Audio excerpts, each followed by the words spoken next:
Hi, I'm Franz Newland and I'm a tech steward. I'm also a father, a husband, I'm a romantic idealist, and I'm a space engineer. And as a space engineer, I can see the potential that we've seen from technologies, from seeing how fragile the Earth is by looking at it from space, by seeing how we can de escalate major conflicts in the world by being able to observe each other's countries, and being able to understand the future of our weather and our climate using platforms and communicate across vast distances. But we're also treating space as we've treated the Earth. We're putting up a lot of objects that we don't know how to get rid of, creating a space junk problem for future generations. So as a tech steward, I see our role as enabling society to have a real conversation about what technology is and should be, how we avoid unintended consequences in future, and have everybody around the table when we design and create technologies. Thank you. Hi, my name is Ariel Sim and I am a tech steward. I'm a designer and an anthropologist, and I believe that it's not just the tools we have, but how we use them that really matters. So I'm on a mission to build products and services that are not only good for people, but are also good for the planet. To me, technological stewardship means going back to values that really focus on regeneration and recycling value back into systems. And we can learn a lot from nature in this sense. If you look at nature, almost everything is circular. Some value that's produced decomposes back into a system and returns back to the core energy source that keeps that system moving. Unfortunately, our modern day engineering and STEM and economics is mostly based on extractive practices. For example, if you look at the way in which we extract rare minerals out of the earth to build products and services based in, smartphones and computation, that practice creates scars on the planet that will take hundreds, if not thousands of years to heal. And we're not valuing that damage in our models. What I would love to see is us moving towards technologies that from the get-go look at ways in which we can participate in regenerative systems so that as we build and as we produce, we're not creating this deficit that we currently are in our current system. My name is Jason Lajoie, and I'm a tech steward. To me, tech stewardship can be organized around three key principles. First, we must be inclusive at every stage. Whether that's in the research, design, and deployment, innovation must ensure that technology is beneficial to all and not just a select privileged few. Moreover, technology should solve rather than perpetuate inequalities. And to do this, we need to ensure that a diversity of voices and perspectives are included at each stage across disciplines and demographics. Second, we must ensure that technological innovation promotes rather than constrains human flourishing, or provides tools for what Shoshana Zuboff calls surveillance capitalism, which unilaterally claims human experience as the raw material for capitalist enterprise. To do so, we must grow awareness about the social and cultural implications of technological innovation. New technologies now reflect, reproduce, and even augment existing inequities and inequalities. We must embrace and cultivate ethical design methods that are truly participatory to all members of society. Third, we must contribute to the UN Sustainable Development Goals, which provide the most comprehensive framework for ensuring a sustainable and inclusive future for all. Though my background is in humanities, not engineering, I am the inaugural research associate for the Council for Responsible Innovation and Technology at the University of Waterloo, which works to educate and empower faculty, staff, and students to be ethical and responsible researchers, to tackle important global challenges with collaborations across disciplines. My name is Adriana Vasta and I'm a tech steward.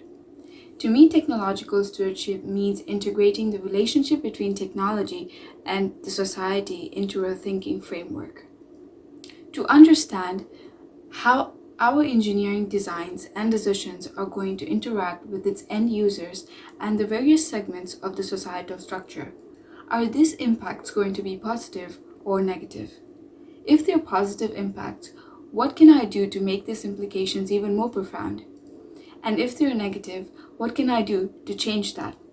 Often as students, we may find ourselves focused on learning to solve the technical problems of our engineering design and distancing ourselves from the associated social impacts of the design. And I also recognize that we cannot be experts in all disciplines. However, to be future responsible engineers, we need to adopt technological stewardship. It is important we advance our understanding of technological stewardship and how technology interacts with the society and the world around us and what are its effects. For example, bringing the non-technical peers into the design conversations can help eliminate any assumptions in our thinking as well as clarify our doubts of the societal impacts that we predicted. I'm a fourth year mechanical engineering student and I aspire to develop in the field of robotics and mechatronics. I believe it's of equal importance to train your mind to think about this impact as it is to gain the technical knowledge to develop them. As an Engineering Change Lab Commissioner for the CFES, I'm on a mission to help create awareness about technological stewardship among my peers and practicing future responsible engineers, and in the process help make the world a better place for all us.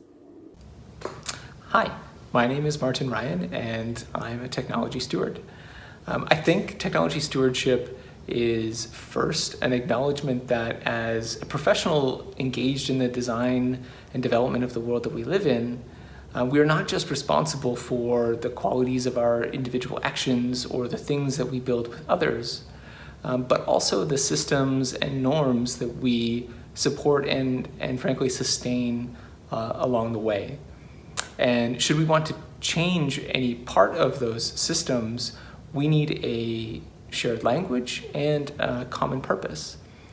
And on a more personal level, it's also an acknowledgement that despite the ideological clarity and purity of something like human-centered design, for which I'm a practitioner, that despite my very best intentions and efforts, in general, I have not, and it as a field has not created or generated the outcomes that I hoped for more than a decade ago.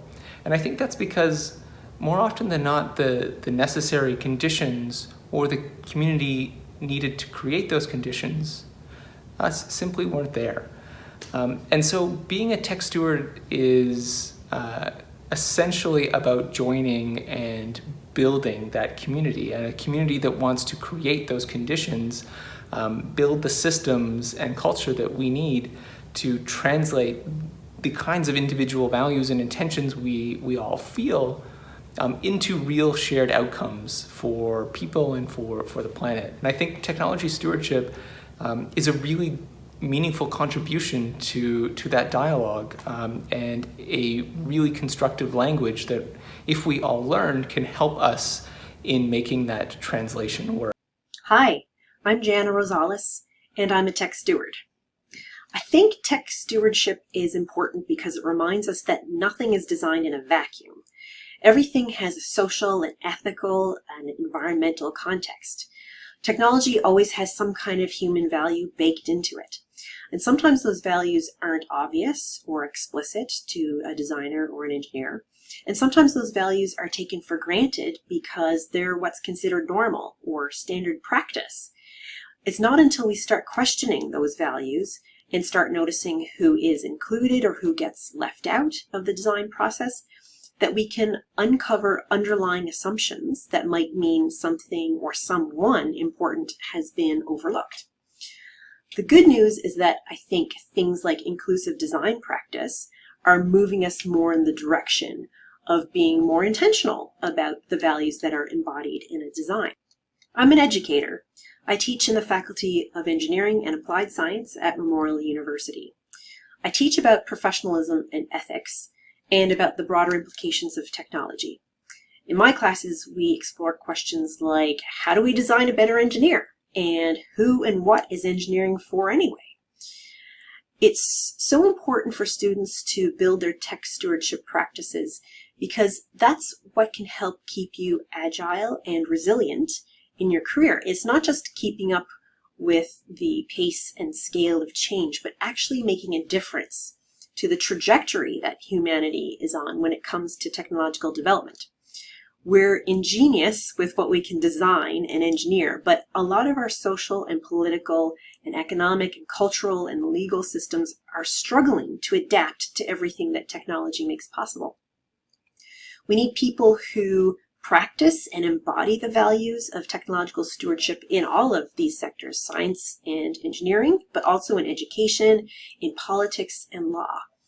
Being a tech steward means that your work can in turn empower more people to have more agency about how they interact with the technological world.